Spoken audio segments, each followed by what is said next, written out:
Bismillahirrahmanirrahim. Assalamualaikum warahmatullahi wabarakatuh. Selamat malam dan salam sejahtera buat kita semua. Kembali berjumpa bersama kami di Riau Podcast dengan narasumber Pak Abel ya Pak ya. Mana beliau ini adalah salah satu ex legislator di Provinsi Sumatera Barat dari Partai Gerindra, dan juga beliau adalah sejarawan yang mungkin hari ini Pak Abel kita melanjutkan diskusi tentang demokrasi mungkin secara lebih luas Pak ya. Baik dari segi pengertian demokrasi itu sendiri, juga dilihat dari sisi epistemologinya, dan juga dari mungkin pengertian secara awam yang mungkin masih banyak Pak masyarakat kita di Riau, terutama di Riau, di lapisan menengah bawah sebenarnya tidak terlalu mengerti Pak. Demokrasi itu apa? Lebih lagi kalau kita berbicara tentang kita ditinjau demokrasi ini dari epistemologinya, dari terminologinya, ataupun juga dari sisi sejarahnya sendiri Pak. Mungkin di sini Pak Abel bisa sedikit menjelaskan supaya bisa membuka wawasan kita selaku masyarakat awam tentang demokrasi itu sendiri, dan apa saja yang kira-kira langkah-langkah ideal yang mungkin seharusnya dilakukan untuk bisa mengoptimalkan supaya demokrasi ini bisa lambat laun bisa berjalan dengan benar, begitu Pak kira-kira. Oke, alhamdulillah, terima kasih Pak Rafiq ya. Dalam topik ini tidak ada salahnya saya ingat dengan puisinya Kiai Haji Mustafa Bisri yang belakangan viral lagi. Puisi dari Gus Mus, salah seorang kiai khas Nahdlatul Ulama yang juga seorang budayawan. Pas sekali konteksnya. Puisinya itu kira-kira berbunyi ada sirup rasa jeruk dan durian, ada keripik rasa keju dan ikan, ada republik rasa kerajaan.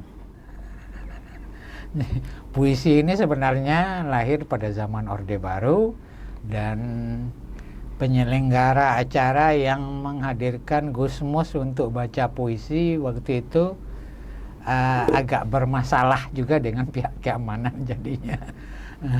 Sekarang itu muncul lagi, puisi itu viral lagi, berarti kan dalam batas tertentu bisa jadi emang kadang-kadang kita zaman Orde Baru disebut tidak demokratis. Sekarang pun kok puisi itu muncul lagi, jangan-jangan dalam batas tertentu kekhawatiran dengan berdemokrasi itu berjalan tidak baik jadinya itu ada. Dan bahkan mungkin bukan kekhawatiran Pak, mungkin faktanya seperti itu bisa jadi. Iya, bisa jadi. Makanya kita coba menelusuri kembali apa sih itu demokrasi. Ya, mungkin gitu dari sisi definisi aja lah dulu Pak ya, definisinya. Demokrasi itu kan itu asalnya dari bahasa Yunani lah ya, zaman klasik, kata demos dan kratos gitu ya. Demos itu artinya rakyat atau awam kalau bahasa Arabnya, atau umat gitu ya. Kratos itu artinya kekuasaan. Jadi demos, kratos artinya itu kekuasaan di tangan rakyat. Kalau kata siapa? Abraham Lincoln, Presiden Amerika, ya demokrasi itu dari rakyat, oleh rakyat, untuk rakyat. Maksudnya itu pemerintahan yang dibentuk oleh rakyat, dari rakyat dan untuk rakyat. Untuk rakyat. Jadi sistem pemerintahannya itu ya terbentuk atau berproses dari kehendak rakyat yang dia wujudkan dalam bentuk memilih penyelenggara kekuasaan negara itu sendiri gitu ya. Jadi demokrasi pada zaman itu yang sejauh sejarah yang bisa ditelusuri dimulai pada masa Republik Athena.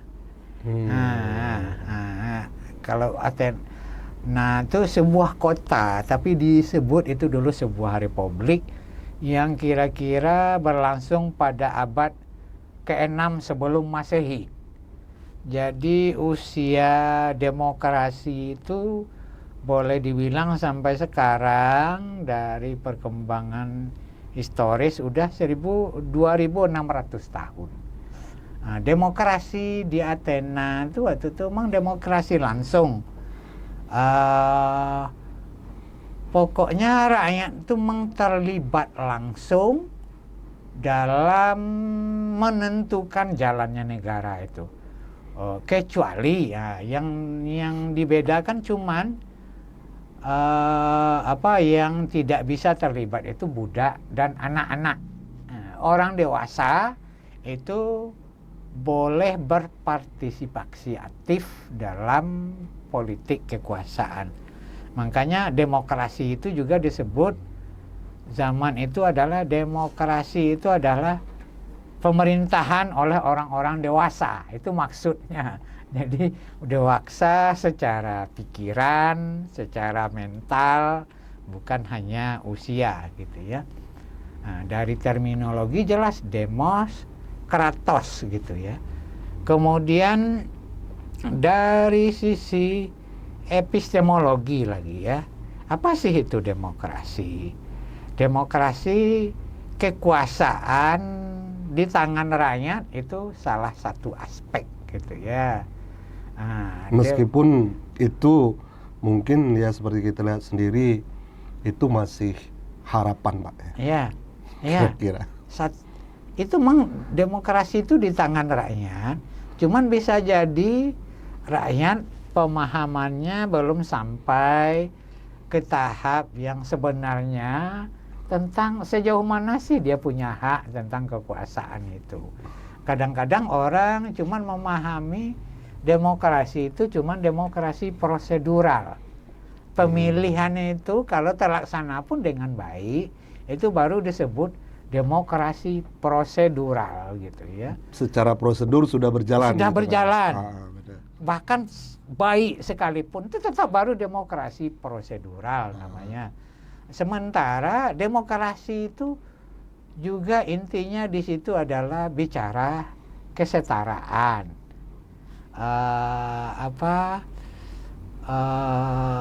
penghormatan terhadap martabat, terhadap derajat gitu ya. Jadi ada istilah hukum equality before the law gitu ya.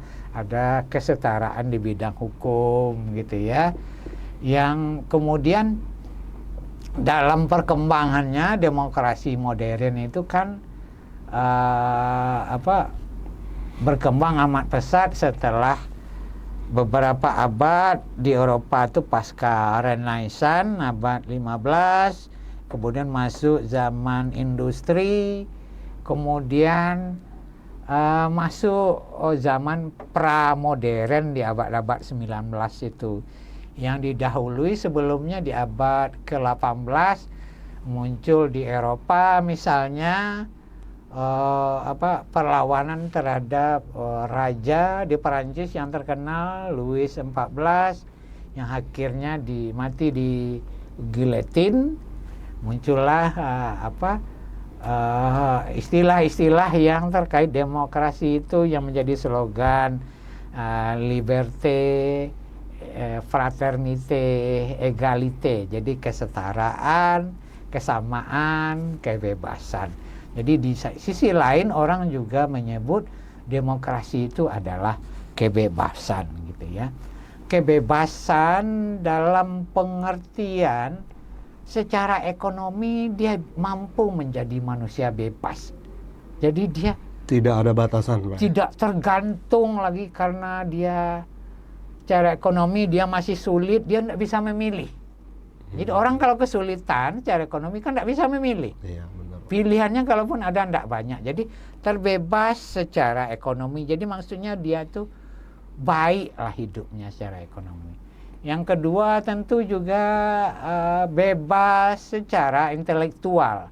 Dia menjadi orang yang merdeka berpikir gitu ya. Kemudian juga ada kebebasan individual. Makanya di Eropa itu disebut individualisme. Nah, jangan dipahami individualisme itu seperti kita salah sering memahami. Individualisme itu seolah hanya mementingkan diri sendiri, bukan. Itu kontekstual, Pak. Individualisme itu lebih maksudnya manusia itu sebagai individu itu punya potensi besar untuk menjadi maksimal. Itu lebih orang Indonesia sering salah memahami individualisme itu. Seolah-olah individualisme sama dengan egoisme. Jadi kebebasan politik, kekuasaan, ekonomi, juga budaya. Orang-orang berhak dengan identitas kebudayaannya. Kayak kita orang Melayu ya ekspresikanlah nilai-nilai kebudayaan Melayu itu dengan sungguh-sungguh. Orang Minang, orang Jawa juga begitu. Apalagi kita terkait dengan Bhinneka Tunggal Ika itu gitu kan. Jadi keanekaragaman, perbedaan bukan untuk meniadakan yang satu, membesarkan yang lain, bukan itu gitu. Jadi ada hak untuk kesetaraan budaya, kultur, cara berpikir. Kemudian juga termasuk hak kemerdekaan atas keyakinan. Dalam konteks ini bisa keyakinan yang sifatnya non samawi gitu ya. Kalau non samawi kan jelas agama Islam, Kristiani dan lain-lain. Nah, keyakinan non samawi itu kan kalau yang benar-benar demokrasi, mau dia menjadi ateis, mau menjadi gnotis, mau menjadi ateis itu beragam lagi turunannya itu kan, mau jadi deism, itu hak sah-sah aja. Dijamin oleh konstitusi. Dijamin oleh konstitusi. Makanya di negara barat cenderung orang menganggap agama itu persoalan privat. Keyakinan itu persoalan privat. Keyakinannya dia ekspresikan dan dia merusak yang lain itu baru bermasalah secara hukum gitu ya. Tapi dia cuma menyampaikan keyakinan, tidak merugikan orang lain, tidak ada masalah. Jadi ada beragamnya hak, politik, ekonomi, budaya, kreativitas. Nah, itu salah satu pengertian. Jadi tujuan demokrasi lebih kepada sebenarnya kesejahteraan bersama, kesetaraan semua, kemerdekaan semua, penghormatan terhadap martabat semua. Itu lebih kepada hakikat atau tujuan berdemokrasi. Oke Pak, baik. Yang kita kan sudah mengerti nih pengertian dan tujuan demokrasi ini sendiri. Nah, seperti yang kita lihat di negara kita lah Pak ya, contoh yang paling kecilnya untuk demokrasi itu sendiri, yang mana kan secara pengertian kekuasaan sepenuhnya berada di tangan rakyat. Tentunya baik dari legislatif kita maupun eksekutif kita, yang mana mereka inilah yang bertugas untuk membuat kebijakan-kebijakan publik sampai kepada pengawasan itu di badan legislatifnya Pak ya. Sejauh ini Pak, setelah sekian abad kita berdemokrasi, itu memang di beberapa hal kita sudah melihat ada progres yang sangat bagus Pak ya. Misalnya kebebasan menyatakan pendapat, mungkin di zaman-zaman sebelum Orde Baru ini agak bermasalah ketika kita ada pasal yang mengatur penghinaan presiden dan segala macam. Dan di akhir-akhir ini kita lihat ini sudah cenderung berjalan gitu loh, sesuai dengan tujuan demokrasi, di mana seseorang itu berhak gitu loh memberikan kritik kepada legislatif, bahkan kepada presiden kita sendiri berkaitan dengan kebijakan-kebijakannya. Nah, tapi kita juga harus paham masih ada di beberapa segmen yang memang secara demokrasi ini kita belum melihat ada pergerakan yang signifikan begitu Oke, Pak. oke. Ini kira-kira apa hal-hal yang mendasari ini, kenapa ini masih belum ada gitu loh progresnya? Jadi menurut saya terusin yang tadi dikit lagi dulu ya. Itu pengertian demokrasi dalam bentuk apa namanya patternnya gitu ya, polanya gitu. Kemudian dari sisi lain, enggak apa-apa, kita juga jelaskan, kita berbagi bahwasanya kalau seperti yang dijelaskan untuk mudah memahami demokrasi itu, kata seorang pemikir Eropa atau filsuf yang dianggap itu pemikir paling hebat abad 21, namanya Karl Popper gitu ya. Seorang pemikir turunan Austria, Inggris Raya. Dia menyebut demokrasi itu antonimnya tirani gitu. Nah, itu lebih gampang gitu jadinya. Nah, jadi demokrasi itu ada kebebasan, tirani yang matilah kebebasan. Kemudian ada juga pertanyaan-pertanyaan, kadang-kadang orang jangan nganggap sebuah republik itu mesti demokratis. Sebuah kerajaan itu mesti kediktatoran. Enggak.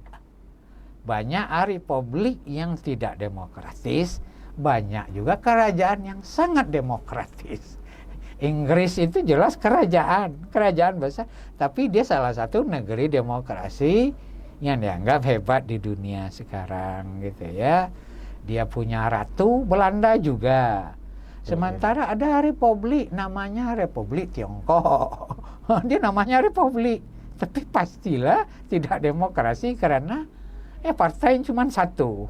Atau seperti Korea Utara, dia menyebut juga negaranya negara republik, tapi tidak demokratis. Itu gambaran umum-umum ya. Demokrasi lawannya tirani gitu ya. Atau ada lagi istilah-istilah lain nanti, misalnya kalau republik itu lawannya sebenarnya monarki. Monarki itu kerajaan gitu ya. Jadi monarki itu arti dari kata mono. Ya, arki itu artinya aturan, kekuasaan. Jadi pemerintahan tunggal. Makanya ada raja, ada ratu. Nah, tapi bedanya kerajaan yang demokratis itu apa? Ratu dan raja itu hanya berfungsi sebagai pemimpin yang punya otoritas untuk bidang-bidang yang dianggap sangat strategis. Tapi pemerintahan sehari-hari yang mimpin Perdana Menteri. Itu demokrasi habis-habisan di situ. Terus ada juga yang bedanya lagi dengan anarki. Nah, situasi yang tidak demokratis, otoritarian itu bisa jadi sangat stabil. Situasi demokratis bisa jadi tidak stabil. Malah kadang-kadang bisa menjadi anarki. Anarki itu artinya yang lawan arki itu pemerintahan atau kekuasaan. Orang sering mengistilahkan itu seperti hukum rimba. Pengertian terminologisnya sebenarnya adalah ketiadaan aturan. Nah, ini udah anarki nih gitu. Anarkis kata orang kan. Terus dalam perkembangannya di abad 17-18 itu juga sama pemikir namanya Montesquieu gitu ya. Pemerintahan yang demokratis itu dia buat 3 pilar. Itu yang namanya eksekutif, legislatif, yudikatif. Gunanya, asumsinya di situ adalah eksekutif itu bisa jadi salah, bisa jadi keliru. Makanya harus ada legislatif yang mengawasi. Legislatifnya langsung yang dipilih oleh rakyat untuk mengawasi eksekutif gitu ya. Atau mengkonter Pak ya. Nah ya. Kebijakan-kebijakan yang kurang tepat. Ya, atau juga kalau memang kebijakannya itu baik, itu untuk membackup, malah mensupport gitu kan. Ya. Dan ada lagi namanya yang disampaikan oleh pemikir Lord Acton itu ya, dasarnya kan di situ itu. Power tend to corrupt, absolutely power, absolutely corrupt gitu ya. Di kekuasaan itu cenderung korup. Kekuasaan yang absolut pasti absolut pula korupnya gitu. Makanya demokrasi itu juga pengertiannya basisnya adalah kecurigaan. Kecurigaan jangan kita pahami dalam pengertian sehari-hari. Jadi bahwasanya manusia itu potensinya salah. Karena dalam agama itu bukan begitu. Manusia itu cenderung pasti akan melakukan kesalahan. Ada kemungkinan besar, Pak. Pasti, bukan ada sekedar ada. Iya. Yang hampir mustahil tidak melakukan kesalahan itu cuman para rasul. Para nabi pun kadang-kadang banyak nabi kan yang melakukan kekeliruan, mungkin kemudian diberi pelajaran sama Tuhan gitu kan, kayak Nabi Yunus lah gitu misalnya kan, yang kita tidak dengar melakukan kesalahan besar itu ya cuman Nabi Muhammad gitu ya. Jadi DNA itu sudah ada, Pak. Iya, jadi memang DNA-nya manusia itu keliru, cenderung kepada kesalahan. Kita mesti sadar gitu ya. Jadi kadang-kadang kita tuh jangan, itu yang namanya orang kalau udah kita pilih jadi pemimpin, jangan terlalu dicinta-cintai, jangan diglorifikasi, jangan disuci-sucikan. Tetap aja kita berjarak. Karena dalam agama itu kan jangan cintai sesuatu berlebihan, jangan benci pula sesuatu berlebihan. Dia person kok, manusia biasa kok gitu. Jadi rakyat pun harus dalam posisi sadar demokrasi itu begitu loh gitu. Haknya itu besar. Presiden itu cuman orang yang dia suruh untuk mengurus negara ini. Karena kerjaan presiden itu berat, ngurus negara sebesar ini, makanya fasilitasnya pun harus memadai.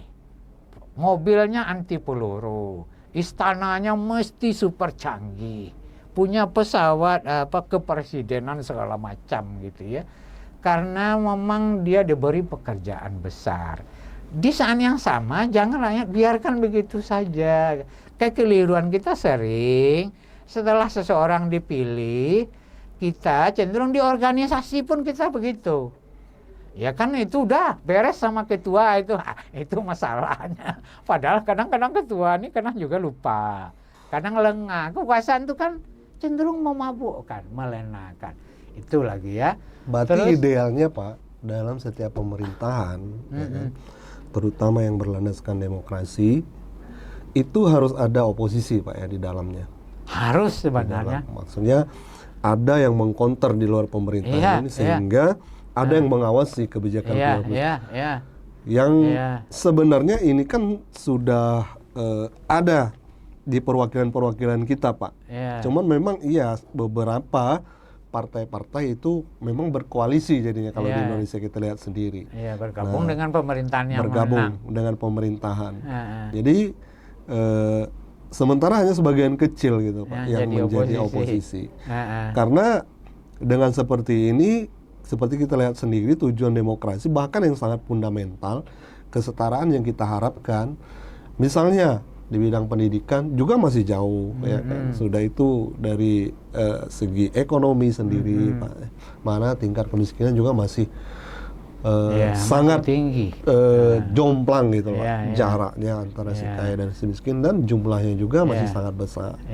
Nah ini yang kita tanya Pak, kira-kira ini kan kalau dari parameter kita yang melihat sehari-hari di lapangan, yang sehari-hari kita bergaul dengan masyarakat, nah, apakah parameter ini ada Pak?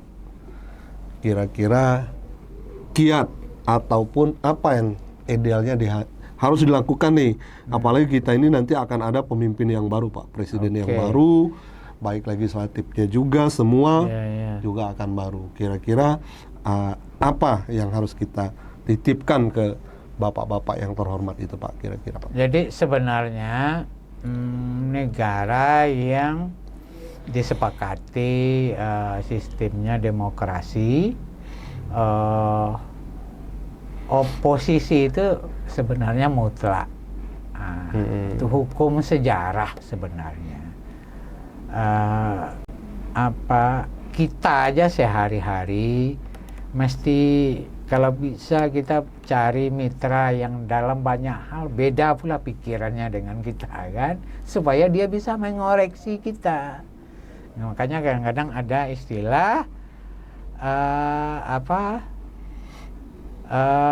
lawan berpikir itu adalah teman berjuang gitu. Kita mau berjuang nih, tapi semuanya mengiya-iyakan kita aja gitu kan. Kita kan kecenderungannya seperti itu. ABS, oh tenang Pak, mantap itu Pak. Akhirnya terjerembab.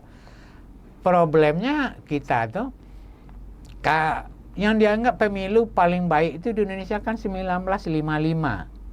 Yang sangat demokratis, mau PKI, mau yang berazas Islam kayak Maksumi, NU, nasionalis kayak PNI, dan berjalannya persidangan di MPR, bahasa sekarangnya di konstituante itu memang sangat baik. Karena barangkali waktu itu rakyat secara literasi mungkin belum sehebat sekarang. Sistem teknis teknologi jauh lah dari sekarang, tapi masih ada kebaikan bersama waktu itu, masih ada kepercayaan terhadap pemimpin. Pada zaman-zaman itu orang masih menunggu kalau Bung Karno tuh mau berpidato jam 10 pagi besok, malam-malam orang udah ngumpul di lapangan itu kan. Pak Muhammad Nasir tuh, ingat saya cerita ibu saya kalau dia mau datang ke Solo itu kalau besok datang, hari ini ibu saya dan tetangga-tetangga itu udah belanja ke pasar untuk nyiapin makanan untuk berkunjung, hadir di acara Pak Nasir. Kalau Buya Hamka, Agus Salim, jadi kita tuh masih masyarakat yang barangkali keluhuran sebagai bangsa Timur itu masih sangat dominan. Nah, dalam perjalanannya pada masa Orde Baru terutama, sebelumnya udah didahului sebenarnya ulah Bung Karno sendiri, demokrasi terpimpin. Sebenarnya kalau tidak kekeliruan Bung Karno, dia biarin aja, dia backup aja demokrasi itu berproses, sebenarnya barangkali belum tentu seperti sekarang. Nah, tapi Bung Karno udah, ya karena tadi itu juga tidak ada yang mau konter, cenderung sewenang-wenang. Nggak ada yang mengingatkan. Bahkan pada saat itu Presiden Soekarno diangkat menjadi presiden seumur hidup dan dia menikmati gitu. Akhirnya Bung Karno berakhir masuk Orde Baru. Di Orde Baru masalahnya adalah berpikir kritis tuh dipatahin semua, dibunuh semua. Kepemimpinan itu tunggal, apa yang berlangsung hanya kehendak presiden gitu ya, semuanya ikut gitu ya. Pasca reformasi bangsa kita ini kayaknya gagap gitu ya. Gagap, kebingungan. Jadi makanya pemahaman, pengertian demokrasi itu sendiri udah enggak kenal orang lagi gitu ya. Tambah lagi situasi dunia, budaya, filosofi yang kita cenderung menjadi hedon, menikmati tampilan, kemewahan yang menjadi-jadi di mana-mana. Orang cenderung berpikirnya hidup yang ideal itu seperti itu. Di saat itulah demokrasi kita berjalan, makanya memang jauh dari ideal. Kehidupan materialnya sangat maju, sangat wow, sangat wah, tapi secara literasi kita masih tertinggal jauh. Orang biasa aja pakai smartphone yang harganya 35 juta, Tapi dia barangkali belum mengerti apa gunanya yang 35 juta itu dia beli gitu ya.